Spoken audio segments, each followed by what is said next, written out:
एक बहुत तेज और खतरनाक तेजाबी बारिश शुरू हो गई। जिस पर भी इसकी बूंदें गिरी, उसकी त्वचा तुरंत गलने लगी। मजबूत पुल भी इस तेजाब के सामने नहीं टिक सके। हर तरफ लोग डर के मारे भागने लगे। भीड़ में धक्का मुक्की हुई तो एक औरत पानी में गिर गई। उसके बाल पल भर में जलकर साफ हो गए। जलन का दर्द इतना तेज था कि वो चीखती चिल्लाती किनारे की तरफ तैरने लगी। लेकिन तेजाब ने उसे इतना कमजोर कर दिया कि वो बेहोश होकर नदी के तल में डूब गई। किनारे पर उसकी बेटी उसे बचाने दौड़ी, पर दूर थी, कुछ कर नहीं सकी। वो बस मामा चिल्लाती रही और अपनी मां को गलते बहते देखती रही। कहानी की शुरुआत एक बाप और उसकी बेटी से होती है, मिकाल और सलमा। शुरू में किसी को भी खतरे की गंभीरता का अंदाजा नहीं था। टीवी रेडियो पर बार बार खबर आ रही थी कि पूरे देश में तेजाबी बारिश से लोग घायल हो रहे हैं, घर के अंदर रहें। लेकिन आम लोग सोचते थे कि ये सब दूर की बात है, हमें कुछ नहीं होगा। एक दिन काम पर जाते वक्त मिकाल ने देखा कि फैक्ट्री की छत में छोटे छोटे छेद हो गए हैं। अंदर जमा पानी से बहुत तेज बदबू आ रही थी। उसे समझते देर नहीं लगी कि कुछ गड़बड़ है। उसने अपनी पूर्व पत्नी एलिज को फोन किया और कहा, गाड़ी लेकर आओ, हमें सलमा को घुड़सवारी स्कूल से लेना है। लेकिन जब वो सलमा को लेने जा रहे थे तो आगे का रास्ता पुलिस ने रोक रखा था।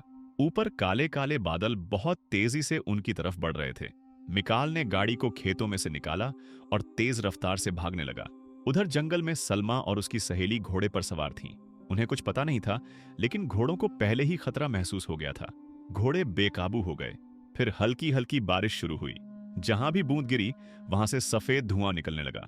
हवा में तेजाब की तेज बदबू फैल गई। सलमा को समझ आ गया कि बहुत बड़ा खतरा है। वो घोड़े दौड़ाती हुई अस्तबल की तरफ भागी। ठीक उसी वक्त मिकाल भी वहां पहुंच गया। भारी बारिश आने से पहले वो दोनों अस्तबल में घुस गए और जान बचा ली। पर सांस भी नहीं ली थी कि मिकाल ने देखा, छत से बारिश का पानी टपक रहा है। ज्यादा देर ये छत भी नहीं टिकने वाली। तभी एलिज गाड़ी लेकर आई। मिकाल ने एक तिरपाल उठाया, सलमा को उसमें लपेटा और तीनों गाड़ी में बैठ गए। एक पल भी रुकना मुमकिन नहीं था। बाहर जो भी लोग खुले में थे वो सिर से पांव तक गल रहे थे। एलिज ने दरवाजा खोलकर देखना चाहा कि आगे क्या है। तभी एक आदमी जिसका पूरा बदन गल रहा था गाड़ी में घुस आया। मिकाल ने डर के मारे उसे धक्का देकर बाहर फेंक दिया। फिर एलिज से कहा, पीछे करो, दूसरा रास्ता ढूंढो। आखिरकार एलिज ने दूसरी गाड़ियों को टक्कर मारते हुए रास्ता बना लिया। अब गाड़ी की छत पर भी तेजाब के निशान दिखने लगे थे। मजबूरी में किसी इमारत में रुकना पड़ा ताकि मरम्मत कर सकें। मिकाल ने पुराने कपड़े ढूंढे और बहुत ध्यान से गाड़ी पर जमा पानी पोंछा, खासकर छत का लोहा। अगर जल्दी न पहुंचता तो छत में छेद हो जाता। सब तैयार होने के बाद फिर निकले, लेकिन ज्यादा दूर नहीं जा सके। गाड़ी तेजाब की मार नहीं झेल पाई और रास्ते में खराब हो गई। खुशकिस्मती से बारिश रुक चुकी थी। अंधेरा हो रहा था, इसलिए गाड़ी छोड़कर पैदल चलना पड़ा। पास के एक घर पहुंचे, मदद मांगी, लेकिन कोई जवाब नहीं आया। लगता था मकान मालिक पहले ही भाग चुका था। प्यास बहुत लगी थी। मिकाल ने नल का पानी पीने की सोची, पर डर था कि कहीं दूषित तो नहीं। उसने एक आवारा बिल्ली पकड़ी और उसे पानी पिलाया। सलमा को पापा का यह तरीका बुरा लगा। उसने चुपके से बिल्ली छोड़ दी। रात में जब बिल्ली फिर दिखी तो उसकी आंखें, नाक, मुंह, सबसे खून बह रहा था। पानी जहरीला था। अगली सुबह फिर चल पड़े। रास्ते में हजारों शरणार्थी पैदल जा रहे थे। ज्यादातर गाड़ियां खराब हो चुकी थीं। जब शहर के आखिरी लोहे के पुल पर पहुंचे तो वहां भयंकर भीड़ थी। तेजाब से पुल कमजोर हो चुका था। पुल बचाने के लिए पुलिस वाले थोड़े थोड़े लोगों को जाने दे रहे थे, लेकिन डर के मारे लोग नहीं माने, धक्का मुक्की करने लगे। मिकाल का परिवार भी भीड़ में फंस गया। फिर एलिज को भीड़ ने पुल पर धकेल दिया। वो मुड़कर सलमा का हाथ पकड़ना चाहिए, लेकिन पुलिस वाले ने उसे आगे धकेल दिया। पुल के बीच में पहुंचते ही अचानक ऊपरी हिस्सा टूट गया। बड़े बड़े कंक्रीट के टुकड़े नीचे गिरने लगे। कुछ लोग डर के मारे पीछे भागे, ज्यादातर आगे ही धक्का देते रहे। पुल पर बहुत ज्यादा वजन हो गया। एलिज बीच में फंस गई, हिल भी नहीं पा रही थी। फिर अचानक रेलिंग टूट गई। एलिज और कई लोग नीचे नदी में गिर गए। नदी का पानी भी अब तेजाब से भरा था। जो गिरा उसका बचना नामुमकिन था। एलिज का चेहरा पल में लाल हो गया, बाल झड़ गए। दर्द से तड़पती हुई वो किनारे की तरफ जाने की कोशिश करने लगी। सलमा ने मां को गिरते देखा और नदी किनारे भागी, लेकिन दूर थी, कुछ कर नहीं सकी। बस मां चिल्लाती रही और मां को गलते बहते देखती रही। तभी मिकाल आया और सलमा को पीछे खींच लिया। अपने सामने अपनों को मरते देख दोनों का दिल टूट गया। थोड़ी देर बाद फौजी बचाव दल आ गया। पहली बार शरणार्थियों को उम्मीद की किरण दिखी। सिपाहियों ने खाना पानी बांटा। जब ट्रक पहाड़ी इलाके में आश्रय स्थल के पास पहुंचे तो रुक गए। आगे का रास्ता ट्रकों के लिए बहुत तंग था। सबको उतरकर पैदल चलने को कहा गया। बुरा तो यह हुआ कि तेजाब वाले बादल फिर उनकी तरफ आ रहे थे। दूर से बिजली कड़की, जलती हुई बड़ी बड़ी बूंदें गिरने लगीं।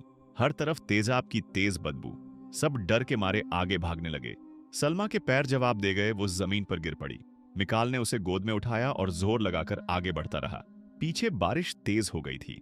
खुशकिस्मती से मिकाल को सड़क किनारे घास में छुपा एक गड्ढा दिख गया। दोनों उसमें घुस गए और फिर से जान बची। पर गड्ढे में भी पानी रिसने लगा। मिकाल सलमा को और अंदर ले गया। अंदर जगह काफी थी, फिलहाल डूबने का डर नहीं था। वो वहां छुपे रहे, बाहर तेजाब की चटचट की आवाज सुनते रहे। दिल डर और बेचैनी से भरा था। जब तूफान रुका तो बाहर निकले। दूर के कस्बों से धुआं उठ रहा था। एक भी इंसान नजर नहीं आ रहा था। मां की मौत याद करके सलमा का दिल दुख से भर गया। लेकिन रुकने की मोहलत नहीं थी। अगली बारिश से पहले सुरक्षित जगह ढूंढनी थी। एक कस्बे में पहुंचे तो मिकाल थकावट से गिर पड़ा। सलमा मदद के लिए चिल्लाती रही। जब होश आया तो मिकाल नरम सोफे पर लेटा था। एक औरत डेबोरा ने उन्हें बचाया था। वो अकेली रह गई थी क्योंकि उसका बेटा विलियम जन्म से बीमार था, मशीनों पर जिंदा था। खुशकिस्मती से डेबोरा के गोदाम में खाना भरा था। मिकाल और सलमा को कई दिनों बाद पेट भर खाना मिला। रात के खाने में मिकाल ने डेबोरा से बहुत कहा कि सुबह हमारे साथ चलो। दीवारों पर तेजाब के निशान पड़ गए हैं। घर ज्यादा दिन नहीं टिकेगा। डेबोरा समझती थी, लेकिन बेटे की लाइफ सपोर्ट मशीन साथ नहीं ले जा सकती थी। जाना मतलब बेटे की मौत। इसलिए वो रुक गई और राहत टीम का इंतजार करने लगी। उसके पास तहखाना था, वो वहीं छुप जाएगी। मिकाल ने ज्यादा जोर नहीं दिया। फिर डेबोरा ने कहा कि गैरेज में गाड़ी है, तुम ले जाओ। लेकिन सलमा ने मना कर दिया। ये उनकी आखिरी उम्मीद है, हम नहीं ले सकते। मिकाल ने आह भरी और कहा, ठीक है, सुबह पैदल ही चलेंगे। पर रात को ही बहुत तेज तेजाबी बारिश फिर शुरू हो गई। छत को खाने लगी। आवाज सुनकर मिकाल उठा। हालत बहुत खराब थी, घर टूटने वाला था। वो डेबोरा के कमरे की तरफ भागा, दरवाजा पीटने लगा। घर गिर रहा है, निकलो। लेकिन डेबोरा और उसका बेटा तहखाने में थे, आवाज नहीं सुन सके। पानी सीढ़ियों से तहखाने में जाने लगा। फिर छत का बड़ा हिस्सा गिर गया। मजबूरी में मिकाल सलमा को गाड़ी में बैठाया और भाग निकला। डेबोरा और उसके बेटे को छोड़कर चले आए। गाड़ी में सलमा ने पापा को बहुत बुरा भला कहा। जिन्होंने हमें बचाया उन्हें छोड़ आए। मिकाल चुप रहा। अभी सिर्फ सलमा को तेजाब के इलाके से बाहर निकालना था, लेकिन उसे रास्ता ठीक से नहीं पता था। जल्दी ही दिशा भटक गई। गाड़ी रोकनी पड़ी। सलमा गुस्से में डांटती रही। आखिरकार मिकाल चिल्लाया, बस करो। फिर गाड़ी से बाहर निकला, सिगरेट पीने लगा। जमीन पर बैठकर सिर पकड़कर रोने लगा। गुनाह और लाचारी उसे अंदर से तोड़ रही थी। सलमा और बर्दाश्त न कर सकी। बिना कुछ कहे गाड़ी से निकली और गुस्से में भाग गई। थोड़ी देर बाद मिकाल को कुछ भयानक दिखा। पास की नाली से तेजाब का पानी तेजी से फैल रहा था, चारों तरफ घेर रहा था। वो गाड़ी की तरफ दौड़ा, लेकिन तब तक समझ आया सलमा गाड़ी में नहीं है। उधर सलमा थोड़ा आगे गई थी कि उसे खतरा महसूस हुआ। जमीन पर तेजाब की परत चढ़ गई थी।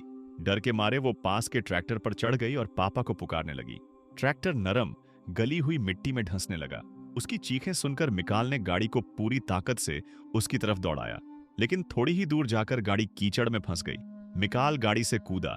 तेजाब से भरी जमीन पर पैर रखते ही जलन की आग लगी, पर उसने दांत भींचे और सलमा की तरफ बढ़ता रहा। सलमा ने छलांग लगाकर उसकी पीठ पर सवार हो गई। मिकाल उसे पीठ पर लादे लड़खड़ाते हुए एक एक कदम चलता रहा। दोनों का वजन मिलकर उसके पैर गहरे धंस रहे थे। हर कदम पर ऐसा लगता था जैसे हड्डियां पिघल रही हों। फिर भी उसने हिम्मत नहीं हारी। आखिरकार वो सलमा को गाड़ी तक ले आया। अब उसमें एक बूंद भी ताकत नहीं बची थी। तेजाब ने उसकी त्वचा पूरा खा लिया था। गाड़ी के पास ही वो बेहोश होकर गिर पड़ा। अगले दिन एक फौजी बचाव गाड़ी वहां से गुजरी। सिपाहियों ने दोनों को मरता हुआ देखा और तुरंत उठाकर गाड़ी में डाला। उनकी वजह से बाप बेटी आखिरकार बच गए। उन्हें एक बड़े आश्रय स्थल में ले जाया गया। वहां सलमा ने अचानक एक जाना पहचाना चेहरा देखा। ये विलियम था, वही बीमार लड़का जिसके घर उन्होंने रात गुजारी थी। पर उसकी मां डेबोरा कहीं नहीं दिखी। मिकाल का इलाज चला। वो जिंदा तो बच गया, लेकिन उसके दोनों पैर हमेशा के लिए खराब हो गए। अब वो कभी चल फिर नहीं सकता था।